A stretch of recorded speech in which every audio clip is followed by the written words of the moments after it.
नमस्कार विद्यार्थियों, मैं जसवंत सिंह इस ऑनलाइन मंच पे आप सभी का हार्दिक स्वागत करता हूं।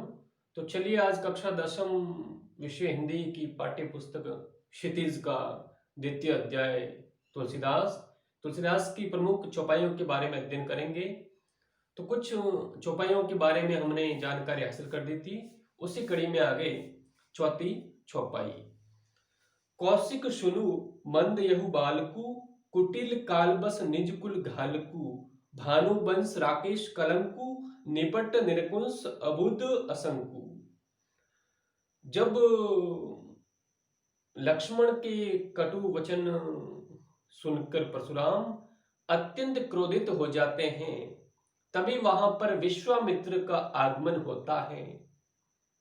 तभी विश्वामित्र परशुराम के मध्य संवाद होता है। उस विषय में अपन उसी कड़ी में बात करेंगे। कौशिक सुनु मंद यहु बालकु। विश्वामित्र से परशुराम कहते हैं कि हे विश्वामित्र सुनो, यह बालक बहुत ही बुद्धिहीन है। हे विश्वामित्र सुनो, ये बालक अत्यंत बुद्धिहीन है। यह हर प्रकार से कुटिल है और ये काल के वशीभूत होकर अपने ही कुल का विनाशक बनेगा। हे विश्वामित्र सुनो, यह बालक अत्यंत बुद्धिहीन है और यह बालक हर प्रकार से कुटिल है। इस कारण ये काल के वशीभूत होकर अपने ही कुल का विनाश करवाएगा। बानु वंश राकेश कलंकु, निपट निरकुश अबुद असंकु। यह सूर्य वंश रूपी चंद्रमा में कलंक के समान है। ये बालक सूर्य वंश रूपी चंद्रमा में कलंक के समान है। ये बालक अत्यंत स्वच्छंद, मूर्ख तथा निडर प्रवृत्ति का है। काल कवलु होई चनमाई, कहू पुकारी खोरी मोहिनाई। इसलिए मैं पुकार कर कह देता हूं, फिर मुझे कोई दोष मत देना, क्योंकि ये काल के वशीभूत होकर पल भर में मृत्यु का शिकार हो जाएगा।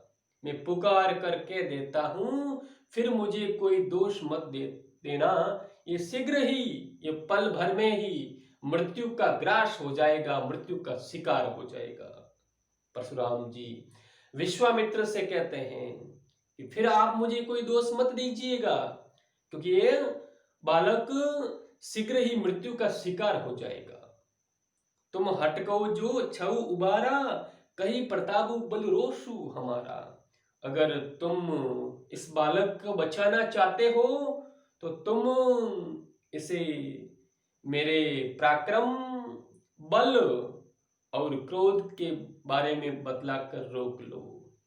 अगर तुम इस बालक को बचाना चाहते हो तो इस बालक को हमारे पराक्रम, बल तथा क्रोध के बारे में बतलाकर इसे रोक लो। लखन केउ मुनि सुजसु तुम्हारा, तुम्ही अक्षत को बरने पारा। तब लक्ष्मण परशुराम से कहते हैं, हे मुनि, तुम्हारे यश के बारे में तुम्हारे अलावा कौन वर्णन कर सकता है। तुम्हारे यश के बारे में तुम्हारे अलावा और कौन वर्णन कर सकता है। अपने मुंह तुम आपनी करनी, बार अनेक भांति बहु बरनी। तुमने अपने मुंह से अपने ही करनी को बहुत बार भिन्न भिन्न प्रकार से वर्णित कर दिया है। तुमने अपने ही मुख से अपने ही करनी को अनेक बार विभिन्न भांति से वर्णित कर दिया है। नई संतोषु तो पुनि कछु कहू, जनी रीस रोकी दुसह दुख सहु। इसलिए हे मुनि, आपने अपने बखान अपने मुख से कितने ही बार विभिन्न भांति प्रकट कर दिए हैं। अगर इतने में भी आपके मन को संतोष नहीं हुआ हो तो और कुछ कह डालिए, पुनः कुछ कह डालिए, जनि रीस रोकी दुसह दुख सेऊ। अपने क्रोध को अपने मन में रोक कर अपने मन को असहनीय पीड़ा से पीड़ित मत कीजिए। वीर व्रती तुम धीर अशोभा, घारी देत न पाहु शोभा। हे मुनि, आप तो वीरता के व्रत को धारण करने वाले धैर्यवान पुरुष हो। आप गाली देते हुए शोभित नहीं होते हो। आप तो वीरता के व्रत को धारण करने वाले वीर तथा धैर्यवान पुरुष हो। आप गाली देते हुए शोभा नहीं पाते हो। सूर समर करने करई, कही न जना वही आपू। विद्यमान रन पाई रिपु, कायर कथई प्रतापू। लक्ष्मण कहते हैं, सूरवीर तो युद्ध भूमि में युद्ध का कार्य करते हैं। वह अपने मुख से अपनी प्रशंसा कभी नहीं करते। सूरवीर तो योद्धा तो युद्ध भूमि में युद्ध का कार्य करते हैं। वह अपने मुख से अपनी प्रशंसा कभी नहीं करते। यह तो कोई किसी कायर का ही काम हो सकता है, जो युद्ध भूमि में अपने समक्ष किसी शत्रु को पाकर अपने प्रताप की, अपने पराक्रम की व्यर्थ में ही डींगे हाँकता है। यह किसी कायर का काम ही हो सकता है, किसी शत्रु का काम ही हो सकता है, जो युद्ध भूमि में अपने समक्ष शत्रु को उपस्थित पाता है तो अपने प्रताप की व्यर्थ में ही डींगे हाँकता है। कौन कहते हैं? लक्ष्मण कहते हैं। इनसे कहते हैं? परशुराम से कहते हैं। चलिए अगली चौपाई। तुम तो कालू हाक जनु लावा, बार बार मोहि लागी बुलावा। सुनत लखन के बचन कठोरा, परसु सुधारी धरेउ कर घोरा। अब जनि देई दोष मोहि लोगु, कटुबादी बालकु बद जोगु। लक्ष्मण के ऐसे कटु वचनों को सुनकर परशुराम को क्रोध आ जाता है। तभी लक्ष्मण परशुराम से कहते हैं, तुम तो कालू हाक जनु लावा, बार बार मोहि लागी बुलावा। तुम तो मानो मृत्यु को पुकार लगाकर बार बार मेरे लिए बुला रहे हो। मानो तुम तो मृत्यु को आवाज लगाकर बार बार मेरे लिए बुला रहे हो। सुनत लखन के बचन कठोरा, परसु सुधारी धरेउ कर घोरा। लक्ष्मण के ऐसे कटु वचनों को सुनकर, कठोर वचनों को सुनकर परसु ने अपने फरसे को संवार कर दोनों हाथों में धारण किया। लक्ष्मण के ऐसे वचनों को सुनकर परशुराम ने अपने फरसे को सुधार कर अपने हाथों में धारण किया। अब जनि देई दोष मोहि लोगु, कटुबादी बालकु बद जोगु। हे लोगों, फिर मुझे कोई दोष मत देना। अब मुझे तुम लोग दोष मत देना, क्योंकि कटु वचन कहने के कारण ये बालक मृत्यु के योग्य हो गया है, वध के योग्य हो गया है। बालक बिलो की बहुत में बाचा, अब यहु मरनियार भाषाचा।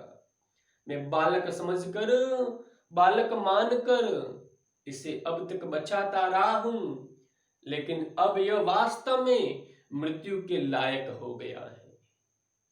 मैं बालक समझकर अब तक इसको बचाता रहा हूं, इसके वध से बच रहा हूं, लेकिन अब यह वास्तव में मृत्यु के लायक हो गया है, मृत्यु के योग्य हो गया है। कौशिक कहा क्षमी अपराधु, बाल दोष गुण गण ही न साधु। परशुराम के ऐसे वचनों को सुनकर विश्वामित्र कहते हैं कि हे मुनि, आप तो मुनि हो, साधु हो, और मुनि लोग बालक के गुण दोषों पर ध्यान नहीं देते, इसलिए हे मुनि, आप इस बालक को क्षमा कीजिए। आप तो साधु हो, मुनि हो, और मुनि जन बालक के गुण दोषों पर ध्यान नहीं देते, इसलिए आप इस बालक को क्षमा कीजिए, माफ कीजिए। विश्वामित्र ने परशुराम से कहा। खर कुठार में अकुरन कोही, आगे अपराधी गुरुद्रोही। मेरे हाथ में धारदार कुलाड़ा है और मैं अत्यंत निर्दयी और क्रोधी प्रवृत्ति का मुनि हूं। मेरे हाथ में धारदार कुलाड़ा है, मैं अत्यंत निर्दयी तथा क्रोधी प्रवृत्ति का हूं और मेरे समक्ष मेरे गुरु का अपमान करने वाला गुरु अपराधी खड़ा है। उत्तर देत छोड़ो बिनु मारे, केवल कौशिक शील तुम्हारे। और ये बार बार मुझे जवाब पे जवाब दिए जा रहा है, फिर भी मैं इसे बिना मारे छोड़ रहा हूं। हे विश्वामित्र, तुम्हारे सद्व्यवहार के कारण ये मुझे बार बार जवाब पे जवाब दिए जा रहा है, फिर भी मैं इसे बिना मारे छोड़ रहा हूं। तो हे विश्वामित्र, मात्र तुम्हारे सद्व्यवहार के कारण। न तो यही काटी कुठार कठोरे, गुरु ही उरिन होते श्रम थोड़े। नहीं तो इस धारदार कुलाड़े से, इस कठोर कुलाड़े से इसे मारकर अब तक तो मैं अपने गुरु के ऋण से ऋण मुक्त हो गया होता। तुम्हारे सद्व्यवहार के कारण अभी तक मैं रुका हूं, नहीं तो इस धारदार भयंकर कुलाड़े से अब तक तो इस बालक को मार दिया होता और थोड़े ही परिश्रम से गुरु के ऋण से ऋण मुक्त हो गया होता। विश्वामित्र को परशुराम कहते हैं। गादी सुनु कह हृदय हसी, मुनि ही हरि हरि सूज। अयमय खांडन उखमय, अजु न बूझ अबूझ। परशुराम के ऐसे वचनों को सुनकर विश्वामित्र मन ही मन मुस्कुराते हैं और कहते हैं कि देखो मुनि को आज कैसा हराई हरा सूझ रहा है। अर्थात युद्ध में सामान्य शत्रुओं को परास्त करने के कारण राम लक्ष्मण को भी सामान्य योद्धा मानने की भूल कर रहे हैं और उनको युद्ध में परास्त करना इतना आसान काम मान रहे हैं। अयमय खांड न उख में, अजू न बूझ अबूझ। और ये इन योद्धाओं को एक सामान्य योद्धा मान रहे हैं, अर्थात इन योद्धाओं को गन्ने से निर्मित खांड अर्थात शक्कर मानने की भूल कर रहे हैं। लेकिन उनको ये बात मालूम नहीं है, अभी तक इस बात से वो बेखबर हैं, अभी तक इस बात से वो अपरिचित हैं कि ये गन्ने से निर्मित खांड शक्कर नहीं बल्कि फौलाद से निर्मित, लोहे से निर्मित खांडा है, जिसको परास्त करना आपके बस की बात नहीं है। इस बात से मुनि अभी तक अपरिचित हैं और इनको एक सामान्य योद्धा मानने की भूल कर रहे हैं और इनको भी उन सामान्य योद्धाओं की बातें परास्त करना आसान कार्य समझ रहे हैं। विश्वामित्र ऐसा मन में सोचते हैं और ये बात सोच करके उनके मन में हंसी आ जाती है। तो चलिए आज की वीडियो में इतना ही, अगली कड़ी में आगे की वीडियो में बात करेंगे।